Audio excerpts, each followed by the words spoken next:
Hey everybody, HomeSliceHenry here, and in today's video we're going to be taking a look at what I believe to be the strongest possible core in the entire Ultra League, and that is Shadow Alolan Sandslash paired up with Golisopod.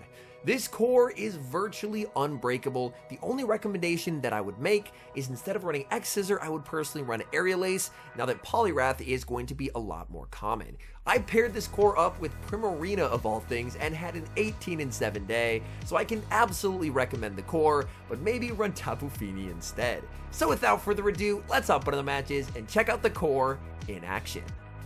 Hopping into the first match, picking up a tough lead Shadow Aslash into Shadow Swampert, but I can save switch into Golisopod, and as you can see, these two complement each other basically perfectly. If something is strong against the Aslash, odds are it's probably weak to Golisopod.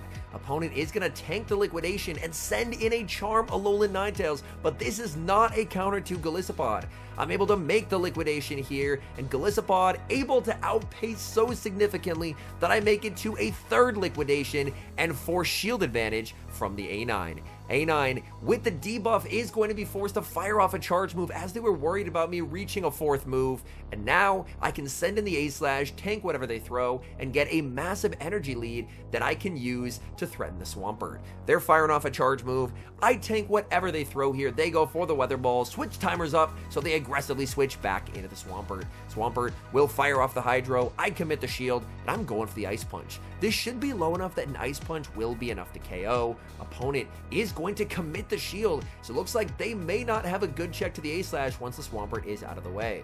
So you know what? I am going to commit the shield here, go for the Ice Punch, and just get rid of the Swampert, and that way we have a very healthy A-Slash versus whatever they have in the back. In the back, opponent has Galarian Stunfisk. Stunfisk going for the Rock Slide, but that is not enough to KO.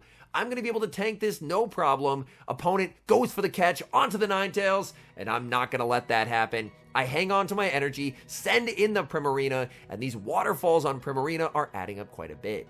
I go for the Disarming Voice, I end up throwing on Alignment, but honestly, that's okay in the context of this match, because I just needed to get it into Drill Run range. And now, I mean, they took a couple waterfalls after, but this is absolutely Drill Run range. They leave with a move, but it does not matter. Sandslash winning CMP, Drill Run KOs, and that's a good game. Picking up a terrible lead in the next match, Shadow Aslash into Virizion. I'm going to save switch into Golisopod, and this is definitely a matchup where having Aerial Ace would be quite nice. So as I mentioned at the beginning, I would recommend running Aerial Ace over X-Scissor, as it does give Golisopod additional coverage versus Virizion and versus Poliwrath.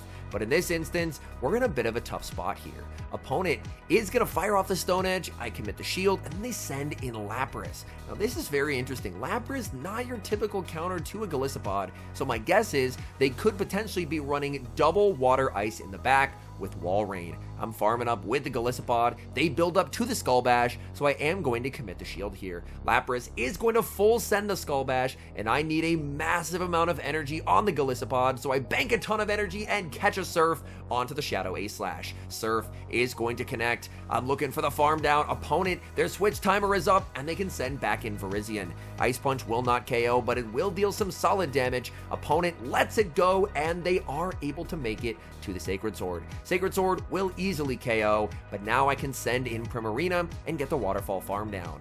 And it is going to be double Water Ice, as there is a Shadow Wall Rain lurking in the back. I'm farming up, and I'm going for the Disarming Voice here. Disarming Voice is going to be shielded by the Wall Rain. Wall Rain is going to be firing off the Earthquake. Earthquake not going to be enough to KO. Primarina able to hang on, and I'm sending back in Golisopod. We saved so much energy earlier, and now Golisopod has to fight and try and secure this game. The game stuttering a little bit. We grab a shield with an X-Scissor, and I have another X-Scissor as well. Golisopod, the absolute beast, making it to a third X-Scissor. They're going to be firing off a charge move here. It's the Icicle Spear. That's not going to KO. Golisopod able to withstand the Powder Snows, make it to one final X-Scissor that KOs the Wall Rain. In comes the Lapras. Do they have a move?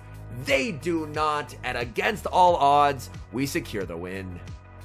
We see a familiar lead in the next match, Shadow A/Slash into Swampert. Same game plan as before, immediate save switch into Golisopod. Golisopod is an incredibly good save switch. Opponent is going to bank some energy and now send in Giratina. I'm firing off the liquidation, hoping for a potential defense drop, but unfortunately, no such luck on the first one. My charge moves are completely resisted here, but the good news is the Shadow Claws will continue to add up, and they will hit for super effective damage. I'm firing off Liquidation number 2 onto the Giratina, and we get the defense drop. Let's go. This Dragon Claw is not going to KO, so I'm going to be able to withstand this damage, make it to another Liquidation, and this should just about be lethal. Opponent has a decision to make. They let it go, and Golisopod wins switch from a Giratina. In comes Swampert. Here, in hindsight, I think I could have made the liquidation. I end up settling for the X-Scissor. X-Scissor doesn't do a lot, and I could have made it to the liquidation. I send in the Primarina, just expecting they're going to blind Hydro, and they do. That is so nice. I continue to farm up with the Primarina. Again, I'm feeling brave. Let's see if they bait, and they do. Opponent continues the bait. This is just another Hydro, and that's not going to be enough to KO. So I will be able to withstand this damage, and I make it to the Disarming Voice as they end up going for the triple Hydro. That will get shielded. I send in the Sandslash. Sandslash is going to let this through as this is only a Hydro Cannon. So I will be able to withstand that. And in the back, it's a Wall Rain. So far, I've called so many baits in this matchup. And I feel like it's unlikely they're just going to full send an Earthquake when I have 2 shields. So you know what? When they throw their next charge move, for the heck of it, I'm going to no shield. Let's see what happens. Drill Run is going to connect. Immediate no shield. Do they bait? Yes, they do. Oh my goodness. Opponent keeps baiting and it keeps not working out. I'm going to be firing off the Drill Run here. They are at the back-to-back Icicle Spears, so I'm finally going to use a shield, but I'm not going to use my second. I'm going to catch onto the Primarina here. Oh my goodness. And our A/Slash is going to get to farm down the Swampert, and the opponent concedes the match. Picking up a Nightmare lead in the next match, Shadow A/Slash into Machamp. Immediate save switch into Golisopod. Opponent is going to respond with Shadow Drapion. I'm able to make it to the Liquidation, and Liquidation does a lot of damage to Drapion. Drapion will commit a shield, and honestly, as long as I got a shield advantage out of this, I'm pretty happy. They're going to be firing off a Sludge Bomb here, and that's a bit of a mistake by my opponent, as you're going to need 2 moves to KO regardless, so you are just going to want to go for the double crunch. Liquidation is going to connect. I do get the defense drop, and here I make a pivotal decision to not fight for switch. I actually, instead, I'm just going to fight for energy advantage onto my Sandslash. They're going to fire off the Crunch. Crunch, I'm able to tank that, no problem. I'm going to look to farm up here. Little bit of lag again, and I'm going to make it to the back-to-back Ice Punches. Ice Punch will be lethal. In comes the Machamp. I send in Primarina, and oh my goodness, the opponent running a very tough team as they have Ampharos for the Primarina in the back. Disarming Voice will be shielded. I continue to farm with the Primarina. We get one more waterfall through. Wait. Maybe there's actually a win con here. Let's see. They go for the Brutal Swing. If I can farm down and leave with double Drill Run, I think that I can win this game. I'm going to shield up the Brutal Swing, look for the farm down, but I'm not there. I'm 1 short. I have to hope that a Drill Run plus an Ice Punch KOs. If I throw one more Shadow Claw, I'm going to lose CMP, so I have to hope. Come on, Sandslash. Please. Ice Punch barely does not KO. Machamp with 1 HP. KOs the Sandslash as we lose a heartbreaking game. The tough leads continue in the next match, Shadow A/Slash into Obstagoon. I save switch into Golisopod, and my opponent is going to respond with a Poison Jab Alolan Muck. As you may have noticed, A/Slash is losing almost every single lead in this video, yet we keep winning almost every single game, and to me, that shows the strength of this core pairing. Opponent ends up going for the Acid Spray there. We no shield as a Dark Pulse would not have been lethal either. I fire off the Liquidation, and not only do I get a defense drop, but I get a shield as well, and X-Scissor is going to win CMP over the Muck. Opponent double shields, and now Golisopod has gotten a 2-0 shield advantage, so I should be in a significantly better situation. I'm going to send in the Sandslash and just look to massively overfarm here. Honestly, can I farm down? It's probably a bit ambitious, but you know what? Let's try for it. I'm looking for the farm down with the A-Slash, and the A-Slash gets the farm down. Oh my goodness. In comes the Obstagoon. I actually end up denying their counter, so I'm going to let them throw a counter, send in the Primarina. They have Charizard in the back, and they resign the match.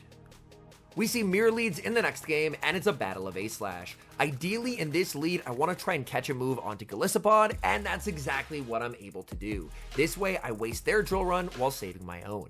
My opponent is going to respond with Shadow Charizard, farming up to the Liquidation, baiting with the X-Scissor, but my opponent ends up going for the Dragon Claw here. Dragon Claw is not going to be enough to KO. If I wasn't locked in a CMP tie here, I would go for the Liquidation. Unfortunately, I'm locked throwing the X-Scissor, but thankfully, they do end up committing the shield. So they end up giving up a shield to save their Charizard's HP just for it to not do a whole lot of good as they're aligned against Primarina. Opponent is going to make it to a second charge move, and I'm just still not going to shield the Primarina here. They make it to the Blast Burn, but Primarina is able to hang on. Opponent sends in the A-Slash. I'm going to bank a Disarming Voice for later, bring in the A-Slash, and snipe with the Drill Run. Drill Run not going to be enough to KO. Little bit of lag there. My opponent is going to fire off a charge move. It is only going to be the Ice Punch, and in the back, they have Tapu Fini. So my opponent running a somewhat similar team where they're running A-Slash plus a Water Fairy type in the back. If you're going to run this team, I would run Tapu Fini over Waterfall Primarina.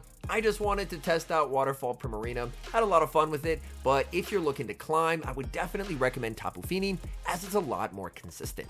They're going to go for the Surf. I'm shielding up the A-Slash, and we get the combo play with the Primarina. That Disarming Voice we saved from earlier comes in handy. We get the Waterfall farm down. A-Slash farms down the Prima, but they do not leave with a move. A-Slash finally sees a good lead in the next match as it leads into a Giratina.